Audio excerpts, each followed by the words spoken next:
আসসালামু আলাইকুম রহমতুল্লাহ। দর্শক, রোজগার টেলিকমের 2026 সালের নতুন আপডেটে এখন কিন্তু নিজেরাই নিজেদের ডিভাইস পারমিশন দিতে পারবেন, যার জন্য আগে সাপোর্টে যোগাযোগ করতে হতো এবং তথ্য দিয়ে নিতে হতো।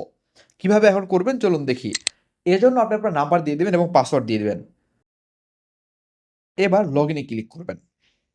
দেখতে পাচ্ছেন ডিভাইস ডিএক্টিভ প্লিজ অ্যাক্টিভ, এটি হলে কিন্তু আগে আমাদের সাথে যোগাযোগ করতে হতো।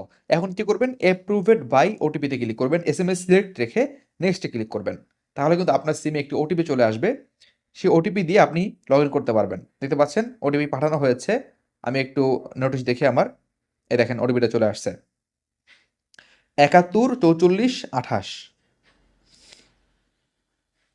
৭১ ৪৪ ২৮ লগ ইন। দেখতে পাচ্ছেন এই অ্যাকাউন্টটিতে আমি কত সহজে ঢুকে যেতে পারলাম। কাউকে ফোন দিতে হয়নি, তথ্য দিতে হয়নি। আমি নিজেই নিজের ডিভাইসের পারমিশন দিয়ে দিতে পেরেছি। আশা করি বুঝতে পেরেছেন কিভাবে নিজের ডিভাইসে নিজেই পারমিশন দিবেন। আসসালামু আলাইকুম রহমতুল্লাহ।